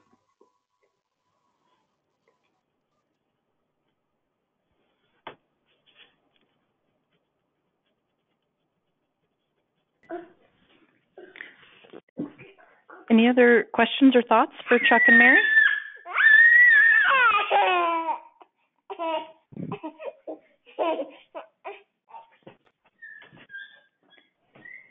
You can see we were thinking that this was a timely discussion given that we also discussed the DRE and their work.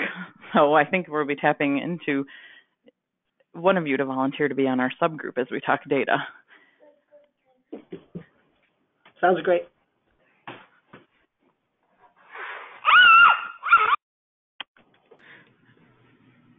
Okay. I guess, Karen, would you like to give an update to the ECBG application? And then, Gina, when you're ready, the training and technical assistance status.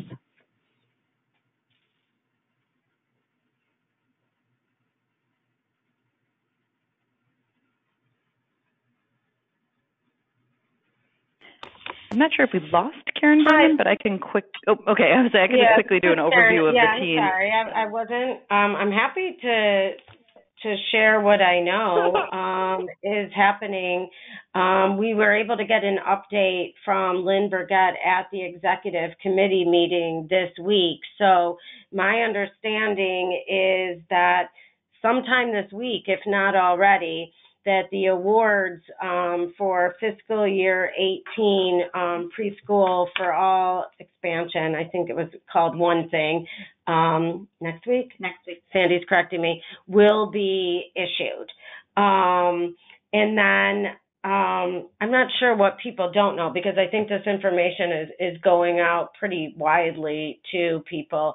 But, the prevention initiative one for fiscal year 19 is still open. The fiscal year 19 PFA, PFAE, they're doing the best that they can to read these as quickly as they can. I think people probably saw the call for additional readers, evaluators, given the number of applications that they've been receiving, but they're doing their best to go through them. Readers have up to 18, I believe, applications to go over, and their hope is still to be able to make those decisions as they had planned in April, and we haven't heard to the contrary about that. They also shared that they have received sufficient applications for the ones that have closed to spend all the dollars, but they recognize that, once people find out that they've received their awards, some folks may or may not choose to move forward, but they're hopeful that they will have fully expended all the dollars. Yeah. Is there anything else, Sandy? I think the one other thing, just for FY18, those that get awarded, ISB's looking at possibly extending the year to August 30th, with the realization that they are awarding this really late into the fiscal year, so to give folks a little bit more time to spend down. That is true. They did say they would do that. That was important.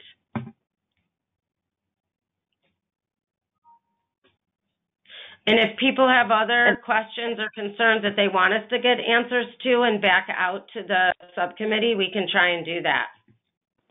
I'll just do a quick wrap up on the TA supports that were delivered as part of the recompete for both PFA, PFAE, and then also the Prevention Initiative grant, which, like Karen said, is actually due on the 9th, so this Friday.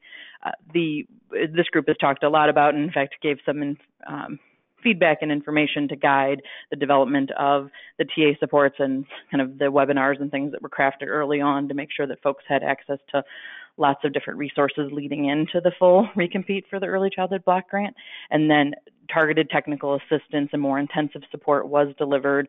We did a couple different things we had, and it was all done by independent consultants. Myself, Karen Yarbrough, and Jessica Duggan were on the team. We worked closely with Ashley and her center, and there was a huge support with helping communities think about the continuum for birth to third grade and collaboration. So we really appreciated partnering with Ashley around this effort, particularly for PFA and PFAE. And across those two RFPs, we did 2 full-day TA events, one in the south suburbs and one downstate. We had about 300 attendees, if my memory is serving me correctly. And then we did a webinar that was an abbreviated version of the in-person technical assistance, which got about another 80 to 90 attendees on it. For Prevention Initiative, we were able to do a separate all-day technical assistance event because there's a lot of complexities to the birth to 3 funding as part of the Early Childhood Block Grant that is different from Preschool for All and Preschool for All expansion. And we had about 60 attendees at that in-person event, and then about 75 to 80 at the webinar that we did. Again, mirrored that same approach. But then we also offered that folks could reach out to us individually through the technical assistance email account that we had created, any kind of questions, things that they wanted to process more. We did do a fair amount of outreach to try and get to the communities that were targeted as kind of the highest risk and make sure that those were engaged and that they knew about the opportunity, and that if they weren't applying, that they weren't applying because they didn't know or they didn't realize that there were supports out there to help them, and try and make sure that some of the underserved areas had specific outreach to get them involved in either the TA or even thinking about the application and understanding, what the RFP opportunity was.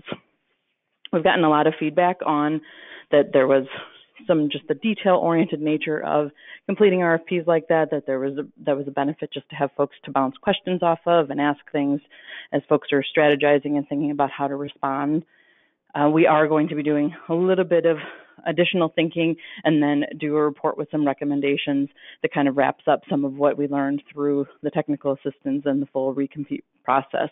And we're doing that kind of in partnership with the Integration and Alignment Committee. So this subcommittee will hear a little bit more about that as we're moving to that report phase in the next probably 4 to 6 weeks, maybe 8 weeks. So it just gives you a sense of where we are with the technical assistance.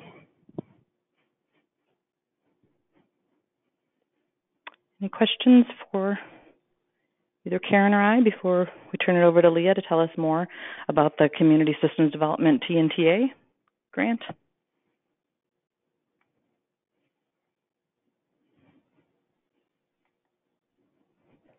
Thanks to all the community labs that helped the... Oh, go ahead. Oh, I just saw Carolyn's hand was raised, so I'm going to unmute you again. Oh, I did that accidentally. I apologize. Oh, that's okay. Do you have any questions, or you're good? No, I'm good. Thanks. Okay. I just wanted to thank all the community clubs for their support in trying to get the word out about the technical assistance, to even reach out to other communities that maybe are not part of your collaboration, but that are some of those underserved or communities that don't have as much access and are maybe not as much looped into the state systems, to at least let them know that the TA was out there and to share with them information on the RFP so that they were aware of the opportunity with State Board of Ed. So thank you so much. And with that, in order to kind of keep us on time here, because we have a few more updates and announcements, and it is really want to hear from Leah to tell us more about the Community Systems Development Training and Technical Assistance Grant that Action was just awarded, kind of hot off the presses, to tell us some of that work and how Community Systems Subcommittee may be able to be an ongoing support role. Great. Gina, thank you. And to the Addison Collaborative, to Mary and Chuck, I'm sorry if I cut you off so quickly. I wanted to also just say thank you for that presentation. I thought that was helpful as well. And Gina and Karen, thank you for the setup here. Yeah, so as Gina just shared, we have the very good news to share that Illinois Action for Children has been awarded the ISBE contract to provide skill building and systems thinking across the state through the training and technical assistance contract. We actually signed the contract yesterday, which is very good news. And to give just a little bit of background on what the contract is going to be, it is a 5-year contract with $6 million total to be working on this. There's 4 main goal areas that we will be working with communities. We're going to be partnering and working closely with ISBE, OECD, and then this committee and other groups to really make sure that we're getting the right training content to community collaborations. The big 20,000-foot view is support for collaborations. So really helping to build capacity for all community collaborations that are statewide. There would be support in helping to form new collaborations, strengthening those that are already formed, that idea of good to great or great to awesome. There would be assistance with community assessments, local system scans, helping to develop data systems and tracking progress with data. Some of the skill building that we'll be providing will be in-person and online trainings. The Partner Plan Act website is already full of resources, but we'll be building out a type of communities and peer learning opportunities using technology to help people have dialogues and discussions together so that they can share their expertise, share documents, share learning, ask questions, and so forth. And then there'll also be a continuation of our annual statewide conference, the Partner Plan Act Conference, which will take place again this coming June. Again, we're going to be working collaboratively with OECD and ISBE. We're also going to be hiring some positions for this and then to build out some infrastructure. There'll be 7 positions total that are going to be hired. So we encourage applicants to go to the Illinois Action for Children website under careers and look for those positions. I believe that we have it's either 3 or 4 that are posted right now, and then more will be brought on as we hire our project director. So kind of the 2 main positions are a project director to lead the implementation of the entire project, and then also a curriculum manager that will be helping with building out infrastructure to deliver these different types of trainings. So as I said, there'll be on-demand modules that might look like a webinar recording, but we want to be a little bit more thoughtful in terms of creating dialogue and engagement in those type of learning opportunities. But again, all of those topics will be related to community systems development. That curriculum manager will also help to coordinate the in-person trainings and then also that conference. We'll also be hiring a project manager, some trainer coaches, a data analyst, like an impact analyst, and then someone who's a specialist on data systems. And then let's see, what else do we have? We have intensive coaching that will also be provided for about 3 to 5 communities each year. And then there's also a general education that's going to be open for everybody. And then as the project moves forward between this year and next year and going forward, there'll be targeted supports at different levels. Again, so for beginner, kind of beginning, advanced, and intermediate level, 3 to 5 communities will be able to apply to participate in more of a series training that would be more intensive and focused on ensuring that the most at-risk children enroll and attend early learning programs. So that's for a smaller group.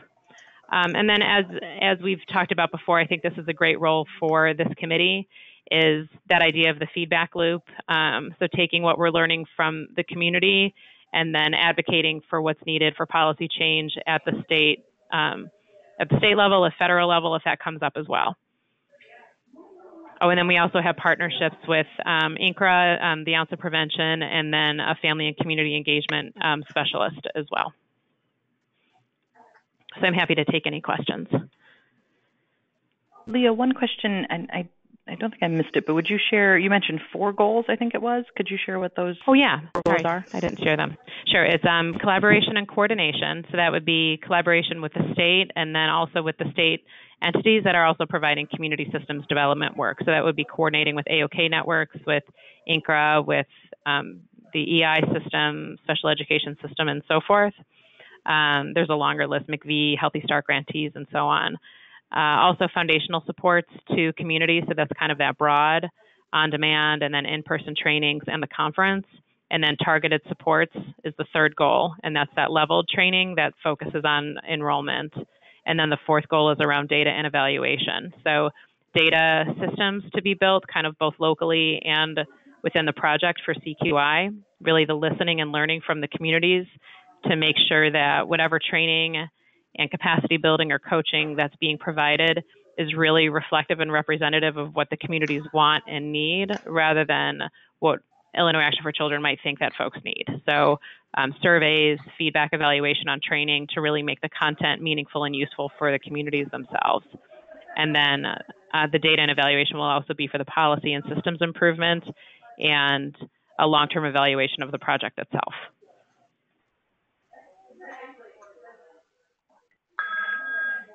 Thanks, I appreciate that.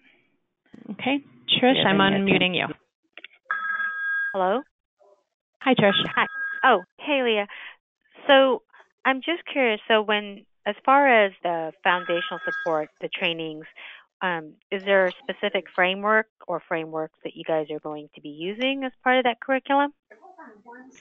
I think that, and I think that what we need to be doing is actually meeting. So the contract was just signed yesterday, so some of those decisions haven't been made.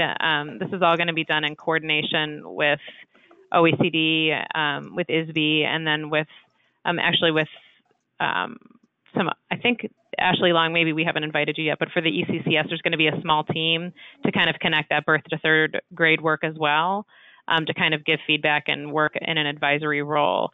I think that the idea is to build off of the expertise and growth that came from the Able Change rollout and implementation, and what we learned from that experience.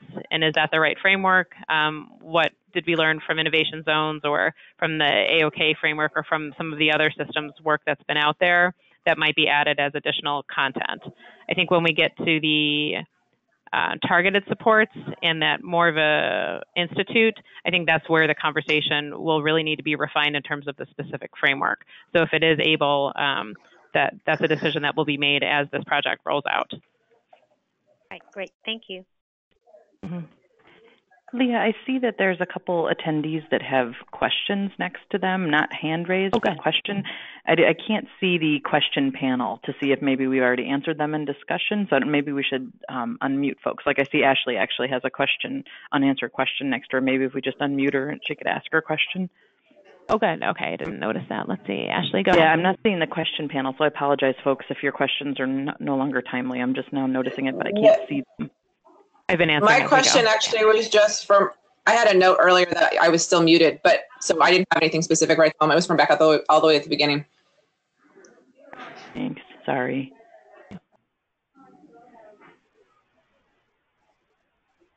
Okay, so I guess basically just look forward to hearing more from us, from ISB, from OECD, and working together to figure out how this will actually fit in with the agenda of this subcommittee. The role of the subcommittee really is to support and advise, and especially when it comes to the content, we'll be reaching out with surveys, looking through the distribution list, and looking for really a collaborative effort to be able to roll out meaningful content for everyone who's a stakeholder with this type of work.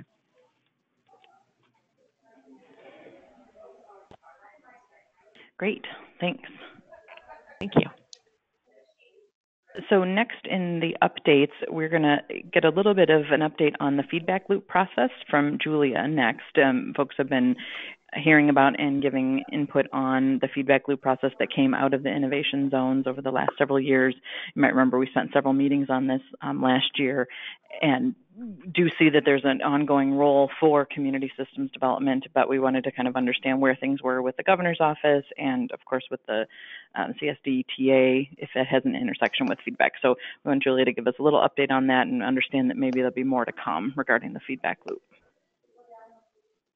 Sure, thanks for that introduction, Gina. And I also wanted to highlight that for folks who might be new to this group or to this work, there's a handout that was sent out with the meeting materials that summarizes a lot of the work that this subcommittee has been doing to provide input to the feedback loop process.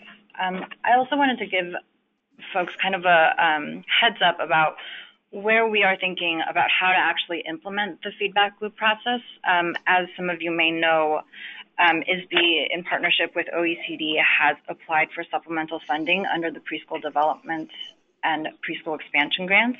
We were successful in receiving funding for all three of the projects that we applied for, and one of them was to create a community systems portal website. So what we're thinking for the feedback loop mechanism now is to build that into the community systems portal.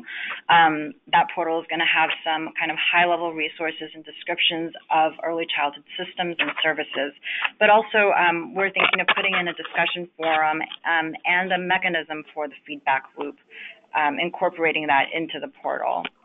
Right now, we are currently finalizing the RFSP with our partners at ISB. That team is really prioritizing the ECBG RFPs, understandably. But once the vendor is chosen, we'll be going off a lot of the previous work that's been done. And Leah, if you could go actually to slide 12 in this document. This slide actually gives a really good summary of the framework and kind of considerations that we'll be working through with the vendor to develop the feedback loop. But we will definitely, once we're in the design phase, be taking this back to the subcommittee, working with Action and integrating this into the TNTA infrastructure that we'll be creating with them. Does anyone have any questions about where we are with the feedback loop process?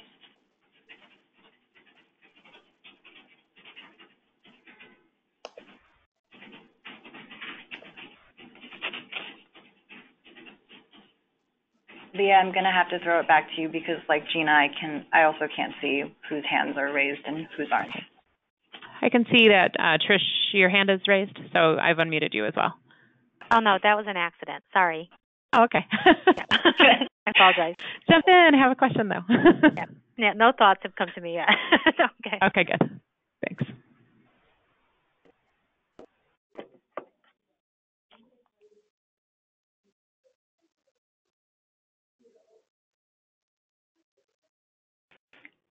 Okay, so it doesn't look like there's any other questions right now. Then let's continue along on our agenda, which I actually think we stick with Julia, and Julia's going to do a state update for us, OECD update. Okay, great. So I guess to kind of follow along the train of thought for the supplemental funding, we've mentioned before that one of the other projects that we're getting a lot of support for is the pyramid model, which is going to be, which provides social emotional supports for in the classroom. And the supplemental funding is going to be used to strengthen the infrastructure for the eventual statewide rollout. Currently, we're selecting a master cadre of trainers on the model, and the webinar for the application will happen on Friday, and we'll send out some more information on that in the follow-up email. So that's kind of where we are with the pyramid model. And the other project that we have gotten funding for is a demonstration project to promote best practices in supporting racial equity in preschool expansion grantee sites. So that's going to be a series of intensive trainings on racial equity for PEG site directors and administrators, thinking through issues of enrollment, recruitment, hiring, curriculum design, and program design. And really the goal for that is to kind of figure out what the need looks like, how feasible is implementing these types of trainings for directors and administrators who have so much going on. And we're really hoping to get some really high quality evaluation from that report so that we have more to go on in terms of figuring out how to implement similar projects like this in the future. And then the last update that I wanted to include is that our office is going to be hosting an Innovation Zone Summit. The date for that was recently finalized on March 2nd. The Erickson Institute has very generously offered us some event space, so it's going to be held at Erickson. And let me just pull up my notes on that really quickly. So the goal for this Innovation Zone Summit, is to kind of inform the planning of a lot of the statewide supports for community systems development and community collaborations that we have going on. Some of this you've already heard from Leah describing their upcoming work through the contract for ECBG training and technical assistance. We have some initiatives here at OECD that we'd really like to get more information on in terms of planning. There's also going to be some projects coming out of Chapin potentially to provide more supports for data usage for community collaborations. And so we really wanted to gather some of the leaders and administrators from the innovation zones to both share more information on the upcoming work and to get their thoughts on implementation, successes, challenges, and report out so that we can kind of get some more collected knowledge that will inform the future work. Invites for that event will be going out shortly in the next day or two, along with a more detailed agenda. So for the leaders of the former innovation zones, please be on the lookout for that. Does anyone have any questions about that?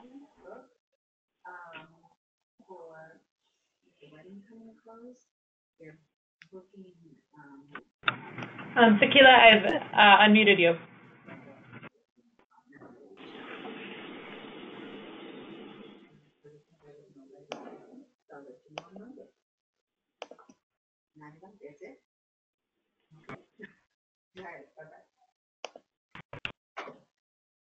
Sakilia? I think I've unmuted you as well.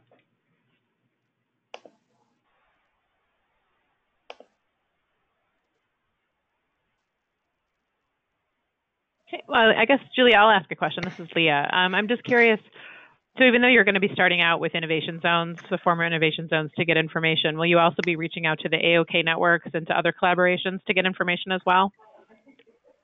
I think at this point, also because it's kind of short notice, we're really looking to stick with the innovation zones pretty much exclusively and really focus on drilling down on some of their work and lessons learned.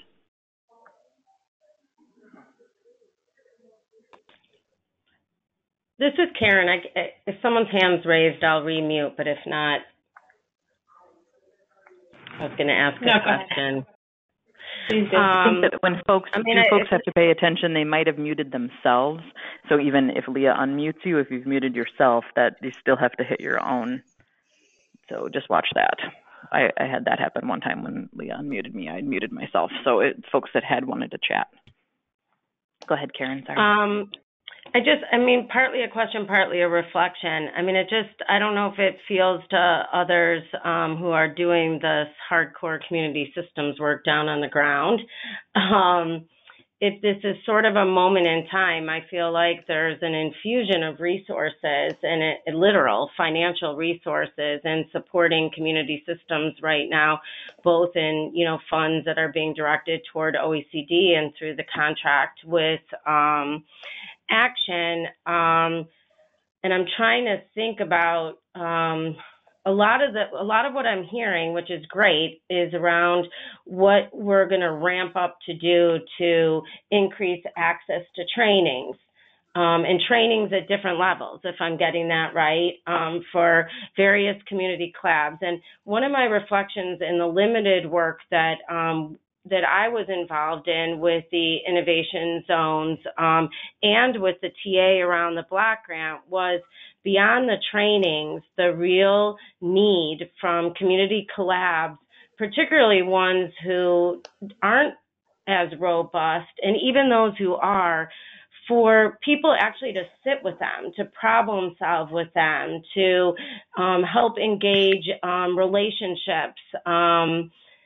And I'm wondering, one, will that be something that you explore at the innovation zones? Like, to what degree are trainings helpful, and to what degree do you actually need more individualized assistance, which I know Gina and those guys could reflect on, was a real need in the Block Grant TA. And how are we thinking about, or do we still need to push for an investment of funds to support those kinds of support for community systems? And if I'm interested in if community system folks have a reflection on that about what's most useful to them. Karen, I can answer that really quickly in terms of the piece of your question that addressed the summit directly. That's actually literally one of the questions. What specific challenges or what specific supports would you have found useful in addressing some of the challenges that occurred during implementation? And I think the other parts of that question, maybe Leah, you could speak better to. In terms of I would say that one of the lessons learned was that more coaching supports would have been helpful and more time for the communities to reflect together. So that was feedback that we received from the communities, and then also just kind of observation. And then just building off of adult learning theory, the idea that a training is just a training, but it's that ongoing coaching and kind of one-on-one support that really helps to support the use of knowledge and practice of knowledge so that people can really retain what was brought to them in a training. So I think that there's going to be more intention, and there are resources that are there. Of course, there's probably never enough, but we do have hours decked for coaching in addition to the training itself. And then also part of that, so one of the reasons why there are these sort of this section on targeted supports for communities, it's to really help for more of a cohort type of learning so that people are learning in a group together. So that's kind of a second way that that issue might be addressed. And then the third one is the facilitated peer learning communities. So where people can meet in person, those events will be put together, but really that there would be an idea of online or phone, web, kind of using technology to help people engage together in a discussion. Because it is really hard. So some of it is that you can learn content, but then it's the practice, it's the challenges in the community, and having a person to reflect back in a peer conversation, I think is very helpful.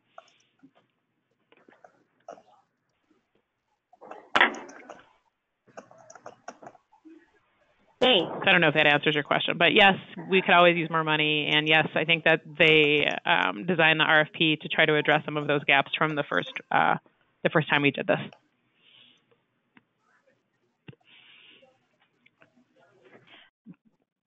Just one thought, and I think maybe this is something we can continue to work on with the office and Julia, is that I think there's lots to learn from the other collabs that have been, operating for quite some time without state funding or without the state structure. And so if there's anything that we can do to maybe convene focus groups or to consider how we could use that same structure that you're doing with the Innovation Zone leaders, I think there's a lot to be gathered from folks that weren't part of the Innovation Zone funding. Absolutely. Forward. I hope we will be able to plan future events to kind of expand the targeted audience. This is Karen again, sorry. And yeah, I mean, I appreciate that there may be limited resources from your end, Julia, but I'm wondering if that's not something that folks who are members of the subcommittee could take on. So they could use your materials or whatever the questions are, like you said, that you're using to get the input, and maybe we could help to host a call or a focus group with some of those other bodies, because I know I just want to be open that I think there have been some tensions along the way, in wanting to make sure we don't leave out the broadest group of community collabs and their experience when we tend to focus a lot of our efforts and energies on the innovation zones, which I know won't continue now that Race to the Top is over. But I think if there's members of this committee who would have the bandwidth and open to hosting something like that or convening a group like that, I think that would be a good idea, acknowledging that Julia can't probably do all of it.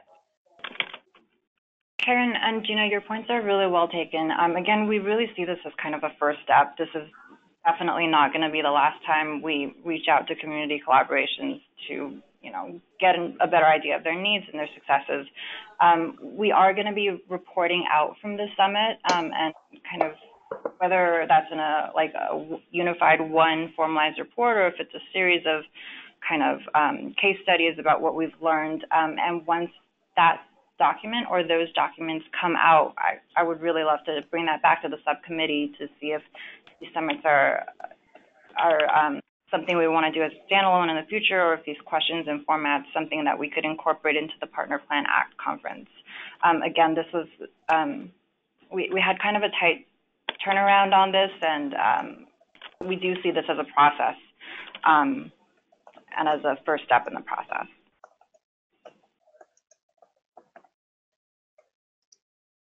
Okay, well, maybe we can follow up after. I'm trying to think creatively about, I'm just having trouble thinking of the downside of gathering the information from different places and bringing it all up together for consideration, so that when you bring back the learnings from the summit to the subcommittee, maybe there'd be learnings from discussions with other types of collabs, maybe the AOK network, but other types of collabs at the same time. But if there's a reason why that's not beneficial, I just need to better understand that. And again, this presumes that there's somebody who's a member of this committee who wants to do that, because that would not be me. No, Karen, I think we're on the same page. I also think it'd be great to get as much information as possible. So we're definitely on the same page about that.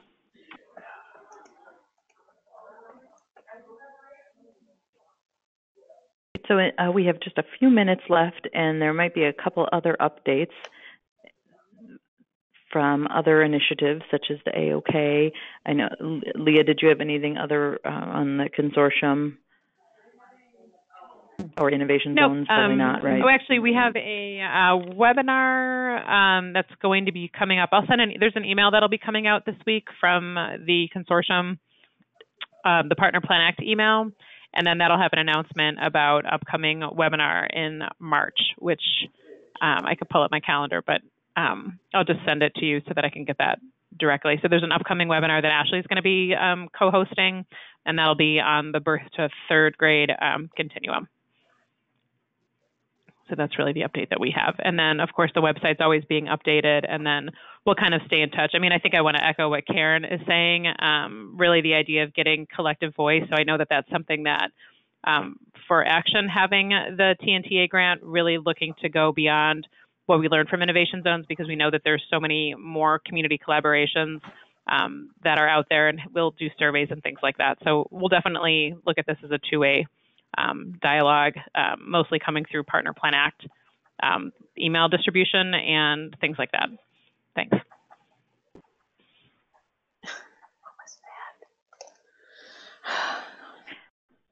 Anna Maria, we're going to go ahead and make sure that you're unmuted to see if there's any update from AOK. I'm just taking a look at our update list to see. Hi, go ahead. Anna Maria.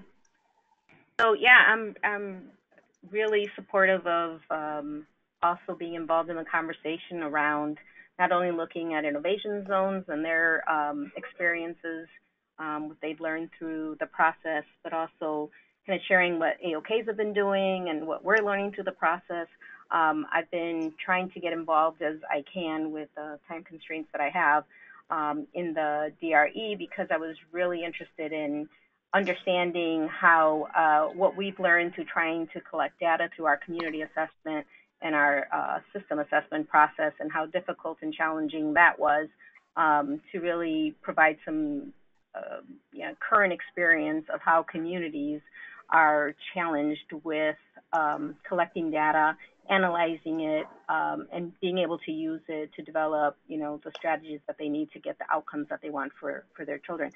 Currently, the AOK networks are all are in the process of developing a new 5-year plan. Specifically this year, we're using what we've learned through the Able Change training opportunity to support one new initiative focusing on targeting the early childhood outcomes through a system assessment process with a focus on one of 4 domains, either healthy births, positive development, health, or safety, and kind of looking at what the issues are within those domains, and looking at system impacts that we can make related to access, quality, equity, parents as partners, or collaborations or coordination. So we're going through that process right now, and it's a difficult one. And what you guys were mentioning before about the need for support and coaching for the community at the community level is very important. We have very limited resource through this initiative, we're trying our best to keep on top of just providing the supports that each of the networks, the 12 networks that we're working with, need. So I'm really looking forward to the ECBG Community Systems Grant to see how they'll be able to also support this initiative and other early childhood collaboratives.